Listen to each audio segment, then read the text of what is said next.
Hello everyone.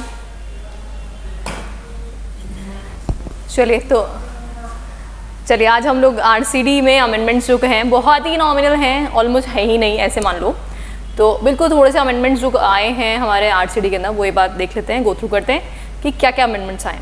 तो सबसे पहले go with chapter number 2 corporate disputes. Chapter का नाम याद है? यस, ठीक है। तो इस चैप्टर में आपको याद होगा हमने एक सेक्शन पढ़ा था 452 पनिशमेंट फॉर विद होल्डिंग, है ना, रॉन्गफुल, कि डायरेक्टर्स जो हैं कंपनी के एसेट को रॉन्गफुली विद होल्ड करते हैं, तो फिर उस केस में क्या क्या पनिशमेंट्स उन पे एप्लीकेबल हो सकते हैं। याद है ये सेक्शन? इस सेक्शन में जो सेकंड पॉइंट है सब सेक्शन 2, उसमें एक प्रोविजो ऐड करना है बस। सेक्शन पूरा सेम टू सेम है।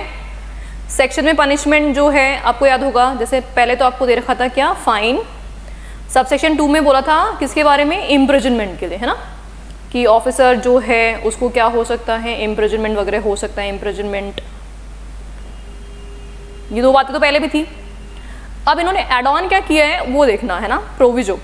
अभी बोलते हैं देखो इम्प्रिजनमेंट नहीं देंगे हम। कब नहीं देंगे? Provided that imprisonment of such officer या एम्प्लॉय एज द केस में भी shall not be order. Shall not be order कब नहीं ऑर्डर होगा? फॉर रॉन्गफुल पोजेशन या withholding of a dwelling unit if the court is satisfied that the company has not paid to that officer या employ any amount relating to. अब देखो इसमें ना court ने क्या बोला कि मान लो एम्प्लॉय है ना, और एम्प्लॉय ने क्यों रॉन्गफुल होल्ड किया, उसके पीछे उसके पास एक रीज़न है, और रीज़न क्या है कि कंपनी ने उसको पे नहीं किया था। क्या पे नहीं किया था? उसका पीएफ का पैसा पे नहीं किया था, पेंशन, ग्रेचुटी फंड या जो भी उसके वेलफेयर से रिलेटेड फंड्स थे वो उसको दिए नहीं थे। मतलब एक तरह से उसने बदला लिया है। जो एम्प्लॉय है उसने क्या लिया है, बदला लिया है। किस बात का बदला लिया है कि अच्छा तुम मेरे पीएफ का पैसा नहीं दे रहे ना, चलो तुम्हारा फंड्स जो है वो मैं मिस यूटिलाइज करूँगा, तुम्हारी असेट मिस यूटिलाइज करूँगा। ऐसा अगर उसने किया है तो हम इम्प्रिजनमेंट तो नहीं देंगे उसको, हाँ, लेकिन जो फाइन वाइन है वो तो लगेगा। देखो गलत काम तो गलत है। अब चाहे आपने रेसिप्रोकल में किया हो या फिर डायरेक्टली किया हो, तो समहाउ गलत तो आपने किया है, तो फाइन तो लगेगा, इम्प्रिजनमेंट वहाँ पे नहीं लगेगा। साथ ही में कॉम्पनसेशन और liability for compensation under workman compensation act in respect of death और डिसेबलमेंट। आई होप ये प्रोवाइडेड समझ में आ गया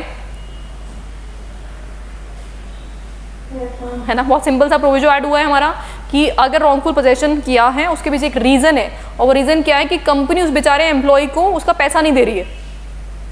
तो बेचारे एम्प्लॉय ने क्या किया, कंपनी के एसेट को होल्ड करके रख लिया, बोले अच्छा मेरा पैसा नहीं दे रहे हो, चलो अभी तुम्हारे एसेट को यूज़ करूँगा अब मैं। तो वहाँ पे फाइन के लिए लाइबल होगा, इम्प्रिजनमेंट के लिए लाइबल नहीं होगा। चलिए आगे बढ़ते हैं हम लोग। आगे जो कुछ अमेंडमेंट्स हैं वो आपके पेनल्टीज़ के कंसर्न में हैं।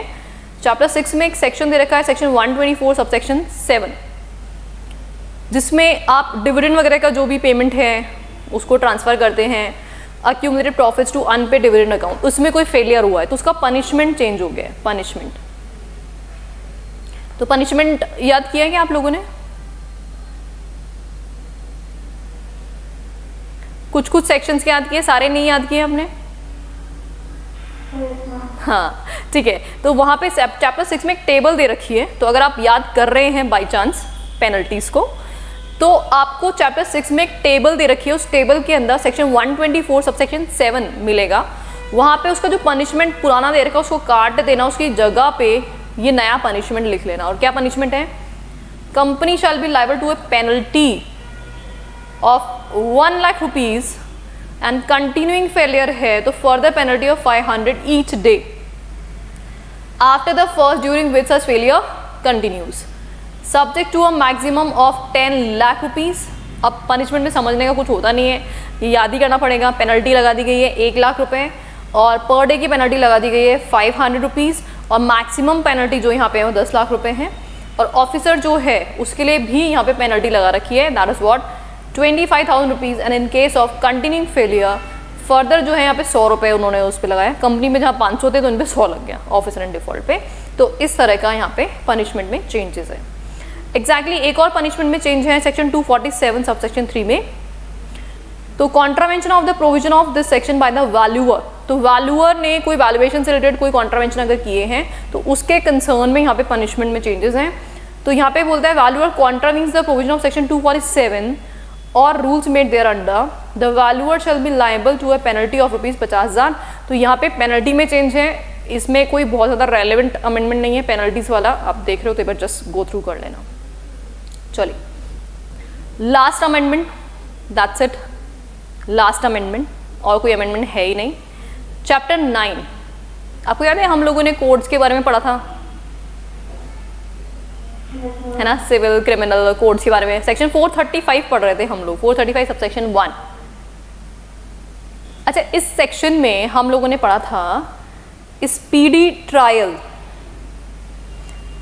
Central government for the purpose of providing speedy trial of offence by notification establish और designate as many special code as may be necessary. ये लैंग्वेज हमने पढ़ी थी।